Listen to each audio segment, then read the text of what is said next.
1.5 साल के बाद इमरान खान साहब की सिविल सर्विसेज रिफॉर्म्स कमेटी की पटारी से जो बरामद हुआ है, उसने हर बददियानत, चोर, करप्ट सियासतदान और हर ताले आजमा हवसे इक्तदार में गर्क मसनदे इक्तदार पर मौजूद शख्स के हाथ में एक ऐसा चाबुक थमा दिया है जिसके खौफ से आला और अदना से अदना सरकारी मुलाजिम एक सधाए हुए खौफजदा रीछ की तरह उनके हुक्म पर नाचेगा। खान साहब की टीम की इन रिफॉर्म्स में ईमानदारी की हिफाजत, गलत अहकामात से इनकार और बददियानत वज़राए आला और वज़राए आज़म के सामने सीना सिपर होने वाले शख्स के लिए कोई तहफ़्फ़ुज़ मौजूद नहीं है। इन रिफॉर्म्स के बाद सिविल सर्वेंट एक ऐसी गाड़ी बन जाएगा जिसके स्टीयरिंग पर अगर एक बददियानत शख्स बैठेगा तो वो उसे भी तेज रफ्तारी के साथ करप्शन की मंजिल मकसूद पर पहुंचाएगा, और अगर उस बददियानत हुक्मरान ने उसके बालादस्त ब्यूरोक्रेट्स टोले को भी काबू में किया हुआ है तो फिर हर झूठे बददियानत सिविल सर्वेंट की प्रमोशन को पर लग जाएंगे। इसके मुकाबले में अगर आप सिविल सर्विस को ठीक करना चाहते हो तो पहले दयानतदार सियासतदान ढूंढो, फिर दयानतदार आला ब्यूरोक्रेट ढूंढो,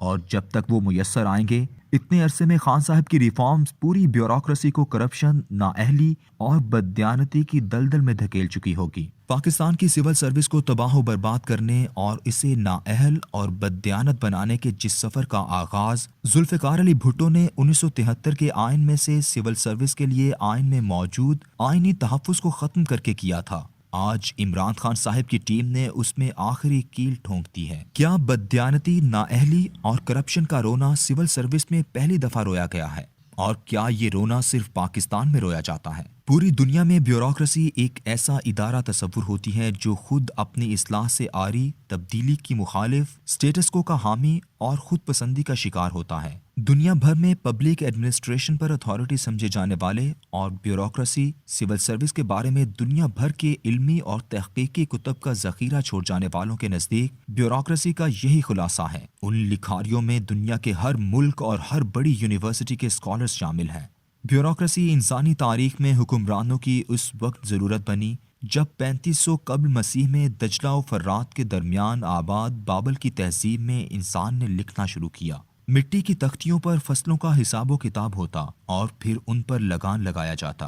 वो चंद लोग जो पढ़ना लिखना और हिसाब किताब जानते थे अब बादशाह की हुक्मरानी के लिए अहम तरीन ज़रूरत बन गए। यूं ब्यूरोक्रेसी का गिरोह वजूद में आ गया। फ़राइने मिस्र के ज़माने में ये सिविल सर्विस चंद ख़ानदानों की महारत तस्वुर होती थी जो नस्ल दर नस्ल मुंतकिल होती रही। दरियाए नील के किनारे आबाद उस तहजीब में रोज़मर्रा इंतज़ामी मामलात हल करने वाले अफराद उन्हीं ख़ानदानों में से चुने जाते थे। कदीम रोम में ब्यूरोक्रेसी के ओहदेदार को प्रो काउंसिल कहा जाता था। वो ओहदेदार जो काउंसिल यानी सेनेट के अता करदा इख्तियारात के मुताबिक अमल करता हो। रोमन तहजीब ने इंसानी तारीख में सबसे पहले सिविल और मिलिट्री कमांड के दरमियान तफरीक की थी। प्रो काउंसिल एक तरह का सिविल गवर्नर होता जिसके मातहत फौज नहीं होती थी। फौज अपने सिपा सालार के मातहत होती जो बादशाह को जवाबदेह होता। इंसानी तारीख में बादशाह को शीशे में उतार कर अपनी मुराद में इजाफे और केडर को वुसअत भी रोमन ब्यूरोक्रेसी ने दिलाई। रोमन बादशाह डायोक्लेटियन जो 284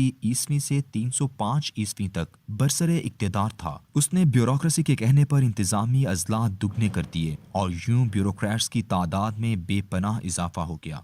अजला अब इतने छोटे हो गए थे कि लोगों से इकट्ठा किया जाने वाला टैक्स इंतजामिया के अखराजात के लिए नाकाफी हो गया। टैक्स मजीद लगे, मुआशी सूरत हाल खराब हुई और यूं इस मुआशी बदहाली और इंतजामी नाअहली ने रोमन बादशाहत की तबाही पर मोहर तस्दीक जब्त कर दी। मरकजी रोम से अलहदा होकर 395 ईस्वी में बाज़नतीनी सल्तनत ने कस्तंतुनिया में एक और मरकज़ इक्तदार कायम करके कदीम आलमी ताकत के हिस्से बखरे कर दिए। उस दौर के मशहूर ईसाई मुसन्निफ लेक्टेंटिस जो सबसे पहले ईसाई होने वाले रोमन बादशाह कॉन्स्टेंटाइन का मुशीर था और जिसे रोमन ईसाई ससुरो कहते थे, उसने तहरीर किया कि रोमन सल्तनत की बर्बादी, जवाल और तबाही की असल बुनियाद यही सिविल सर्विस रिफॉर्म्स थीं। ब्यूरोक्रेसी का खौफ ही था कि बाज़नतीनी बादशाहों ने एक इंतहाई पेचीदा और अशराफिया पर मबनी सिविल सर्विस का निज़ाम तख्लीक किया जिसमें लातादाद सिविल और मिलिट्री कैडर होते थे। बादशाह को सेनेट और फौज दोनों मिलकर मुंतखब करते थे।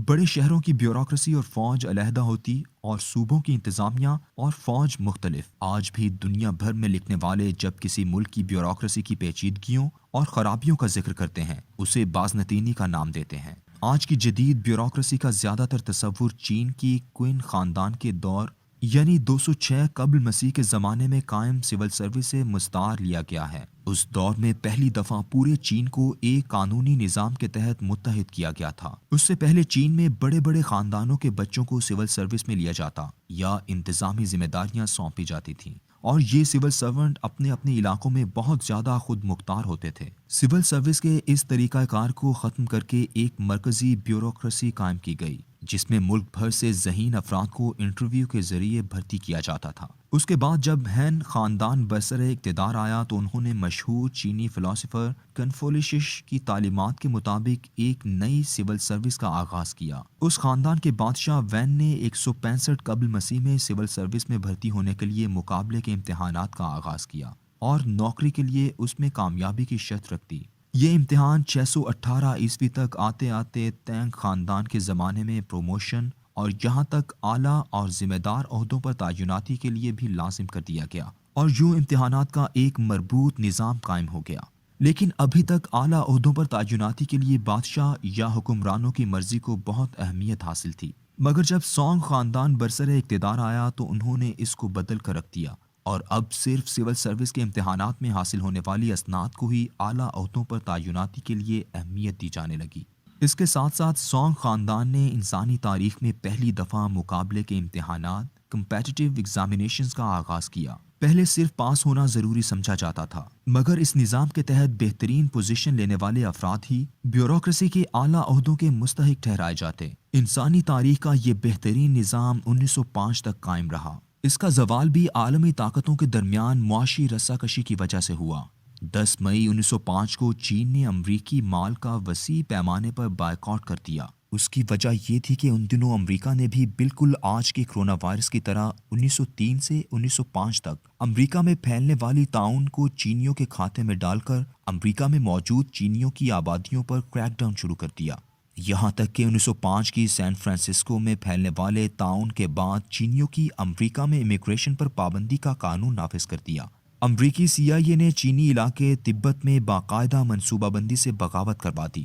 پورے چین میں افراتفری کا سماں پیدا ہوا اور اس کے ساتھ یہ پرامن ملک ایمرجنسیوں کی زد میں آ گیا، جس کے ساتھ ہی اس کی شاندار سول سروس کا بھی خاتمہ ہو گیا۔